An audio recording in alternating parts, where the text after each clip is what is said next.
ជាកិច្ចចាប់ផ្ដើមខ្ញុំកណាសូមនមស្ការចំពោះព្រះរតនត្រ័យមានព្រះពុទ្ធព្រះធម៌និងព្រះសង្ឃជាទីពឹងជាទីរលឹកដោយសេចក្តីគោរពក៏សូមធ្វើអភិវឌ្ឍនកិច្ចនមស្ការព្រះមហាថេរគ្រប់ព្រះអង្គព្រមទាំងធ្វើសេចក្តីរាប់អានចំពោះលោកអ្នកមានអាយុគ្រប់ព្រះអង្គចម្រើនពរដល់ពុទ្ធបរិស័ទសាធុសប្បុរសគ្រប់ទិសទីដែលបានកំពុងនឹងសន្តាប់នៅក្នុងវេរោកាសនេះនៅក្នុងថ្ងៃនេះខ្ញុំកណាអាត្មាភាពនឹងលើកយកនៅព្រះវិន័យបេដកមកសម្ដែងនៅក្នុងអ្នកកវៈសិក្ខាបទទី4ជាបន្តនៅក្នុងភិក្ខុនៃវិភាំងបេដកខ្មែរយើងគឺបេដកលេខ5ដែលព្រះសម្មាសម្ពុទ្ធព្រះអង្គបានត្រាស់សម្ដែងទុកបញ្ញត្តិសម្រាប់ពួកភិក្ខុនៃប្រតិបត្តិញ៉ាំងនៅសេចក្តីល្អឲ្យកើតមានឡើងទន្ទឹមគ្នានឹងការលើកយកនៅសិក្ខាបទទី4មកសម្ដែងតទៅនឹងពុទ្ធវិន័យក្នុងវិន័យថ្ងៃនេះគឺបានពាក់ព័ន្ធទៅនឹងកតិអប់រំដ៏ល្អមួយនៅក្នុងសិក្ខាបទទី4កតិអប់រំហ្នឹងគឺនិយាយអំពីរឿងការចេះក្រែងចិត្តការចេះទុកដាក់របស់របរដោយរបៀបរៀបរយញាតិញោមពុទ្ធបរិស័ទបើសិនជាយើងបានផ្ញើនៅរបស់របរចំពោះអ្នកណាមួយឬក៏យើងទម្លាក់នៅបន្ទុកណាមួយទៅលើបុគ្គលដទៃគឺសូមឲ្យយើងចេះក្រែងចិត្តគេផងពេលខ្លះគេក៏មានភារកិច្ចរបស់គេដែរគេក៏មានបន្ទុកត្រូវទទួលខុសត្រូវរបស់គេផងដែរសូមឲ្យយើងចេះក្រែងចិត្ត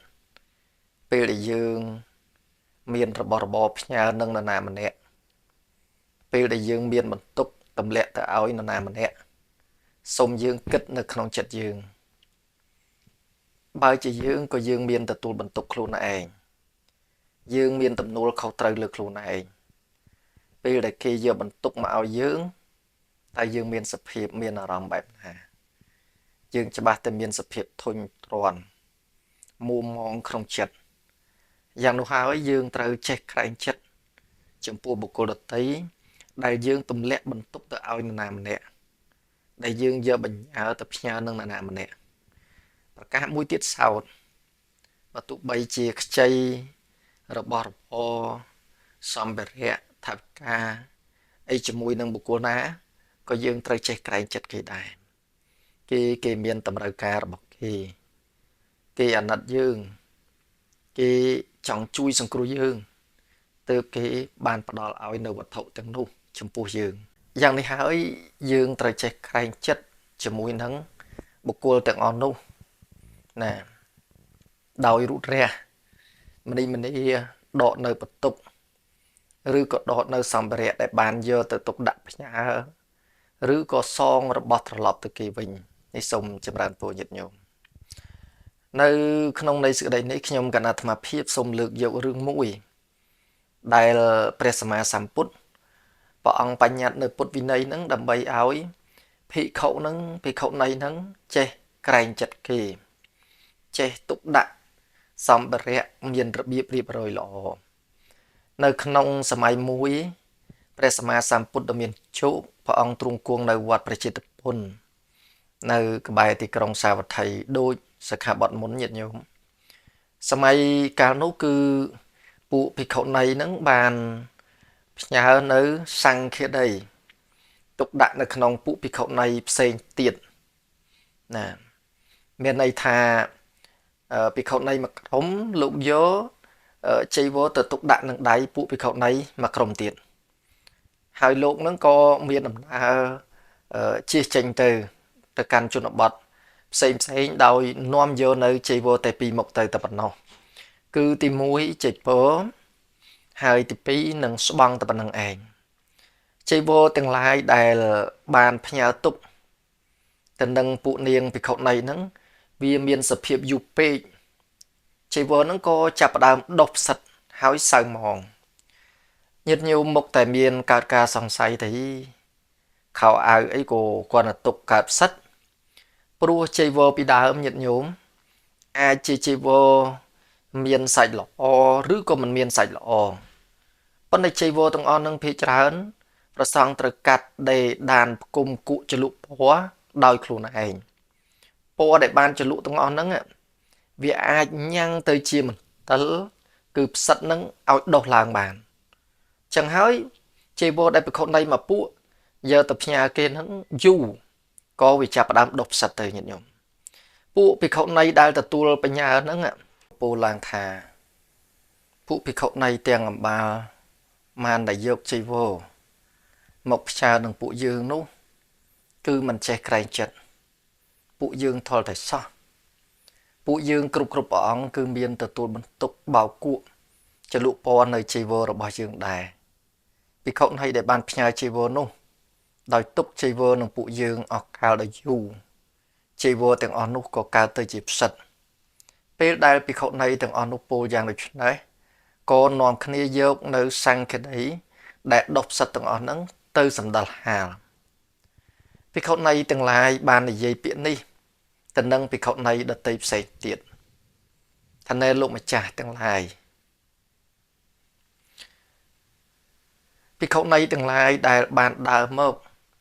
ឃើញចីវរដែលមានសភាពដុះផ្សិតកំពុងតែសម្ដិលហាលភិក្ខុនីទាំងឡាយក៏បាននិយាយពាក្យនេះ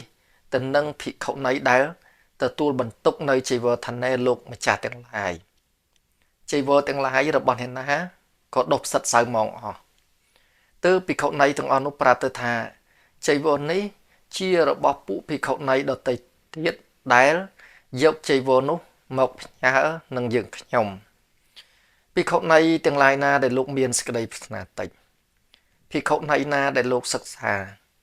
ប្រតិបត្តិនៅព្រះវិន័យល្អភិក្ខុនីទាំងអំបាលនោះក៏ពោលទោសតេះដៀលបន្តបង្អាប់ពួកភិក្ខុនីដែលផ្ញើនៅចីពរនោះនៅសង្ឃដីពួកភិក្ខុនីមិនសមនឹងផ្ញើចីវរទុកដាក់នៅក្នុងដៃភិក្ខុនីទាំងឡាយហើយជិះចេញទៅកាន់ចរិតជនបទដោយមានតែស្បង់ចីពរទៅតែប៉ុណ្ណោះសោះពេលនោះរឿងនេះក៏មិនបានស្ងាត់ទេញាតិញោមភិក្ខុនីទាំងអស់យករឿងនឹងទៅប្រាប់ពួកភិក្ខុប្រុសភិក្ខុទាំងអស់ក៏យករឿងនឹងទៅទូលព្រះសម្មាសម្ពុទ្ធព្រះអង្គបានដឹងរឿងនឹងជាការពិតទើបព្រះដ៏មានព្រះភិក្ខព្រះអង្គទ្រង់ធ្វើការតេះដៀលដោយពោលនៅព្រះពុទ្ធកាថាមនាលភិក្ខុទាំងឡាយពួកភិក្ខុនីមិនសំបីបើនឹងផ្ញើនៅចីវរទុកដាក់នៅក្នុងដៃភិក្ខុនីទាំងឡាយហើយជិះចេញទៅកាន់ចរិតផ្សេងដោយមានតែស្បង់និងចីពរទេមនាលភិក្ខុទាំងឡាយអំពើទាំងអស់នេះមិនញ៉ាំងពួកជួនដែលគេជ្រះថ្លារួចឲ្យរឹងរិតតែជ្រះថ្លាឡើយអ្នកដែលមិនទាន់កើតនៅសេចក្តីជ្រះថ្លានឹងមិនជ្រះថ្លាទៅទេ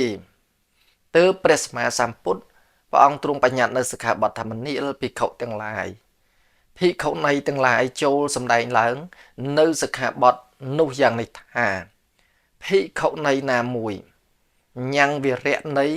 សង្ឃដីឲ្យកន្លងហួស5ថ្ងៃទៅត្រូវអាបត្តិបាចិត្តយៈនៅក្នុងសិក្ខាបទនេះតាក់ទងទៅនឹងសង្ឃដីលោកបញ្យល់ទុកពាក់ព័ន្ធទៅនឹងរឿងការទុកឲ្យកន្លងលើសពី5ថ្ងៃហ្នឹងគឺលោកបញ្យល់ប្រាប់ថាទុកនៅមិនបានស្លៀកក្តីមិនបានក្រងក្តីមិនបានសម្ដិលហាលនៅចីវរក្តីទាំង5ថ្ងៃហើយធ្វើឲ្យកន្លងហួសអាហ្នឹងគឺភិក្ខុនីហ្នឹងត្រូវអាបត្តិបាចិត្តយៈហើយញាតិញោមស្គាល់ណាសង្ឃដីលោកអានេះលោកហៅថាចីពរហើយដល់លោកស្លៀកអាហ្នឹងហៅថាស្បង់រីឯសង្ឃដីគឺជាសម្ភារៈប្រើមួយដែលព្រះសង្ឃតែងតែដាក់នៅលើស្មារបស់លោកញាតិញោមសង្ឃដីនេះគឺប្រើបានច្រើនយ៉ាងអាចធ្វើជាកន្ទេលក្រាលសឹងនឹងក៏បានញាតិញោមណាចម្រើនពរដោយប្រការៈផ្សេងទៀតនៅក្នុងនៃសេចក្តីនេះលោកបញ្យល់តាក់ទងទៅនឹងរឿងការទុកដាក់នៅសង្ឃដីនឹង នៅក្នុងករណីនៃការទុកដាក់សង្កដីកាលណាបើមិនទាន់កន្លងហួស5ថ្ងៃទេស្រាប់តែភិក្ខុនីនឹងក៏សម្គាល់ថាចីវរអាត្មាអញនឹងកន្លង5ថ្ងៃហើយលើស5ថ្ងៃហើយគ្រាន់តែគិតបែបហ្នឹងគឺត្រូវអាបត្តិទុក្ខគាត់ញាតិញោមតែបើសិនជាករណីថាចីពរនឹងលើស5ថ្ងៃលោកបែរជាគិតទេមិនទាន់លើសអាហ្នឹងគឺត្រូវអាបត្តិបាចិត្តយៈណានឹងសូមចម្រើនពរអញ្ចឹងវីរៈដែលជាអនាបត្តិអនាបតិហ្នឹងគឺមិនមែនជាអាបត្តិ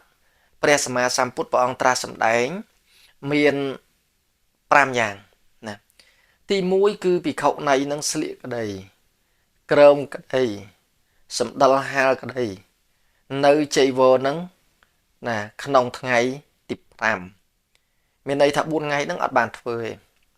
ស្រាប់តែនៅក្នុង5ថ្ងៃហ្នឹងក៏ថ្ងៃទី5ក៏បានចាប់ផ្ដើមប្រើប្រាស់នៅសង្ឃាដីហ្នឹងណាយកទៅក្រងឬក៏យកទៅសម្ដិលហាលជាដើមភិក្ខុនីហ្នឹងមិនត្រូវបាត់ទេនេះប្រការទី1ប្រការទី2ទៀតគឺភិក្ខុនីនឹងឯងញាតិញោមពុទ្ធបរិស័ទឈឺមានជំងឺកើតឡើងលោកមិនអាចធ្វើកិច្ចកម្មណាមួយបានអានឹងទុកលើស5ថ្ងៃមិនត្រូវបាត់ទេបន្ទាប់មកទី3ភិក្ខុនីមានសេចក្តីអន្តរាយណាមួយកើតឡើងទី4ភិក្ខុនីឈួតហើយនឹងកិច្ចទី5គឺភិក្ខុនីដើមបញ្ញត្តិ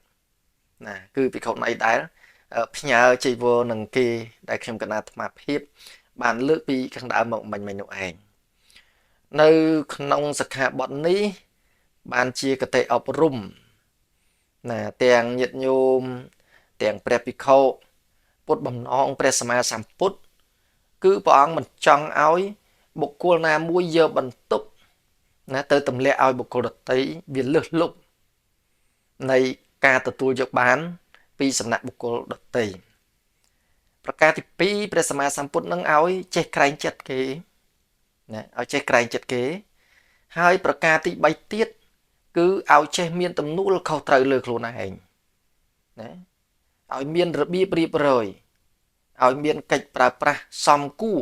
កាលវេលានេះសូមចម្រើនពរបានជាកតេអប់រំយ៉ាងដូចនេះសូមញាតិញោមប្រកាសណាញាតិញោមរីករាយជ្រះថ្លាអនុមោទនា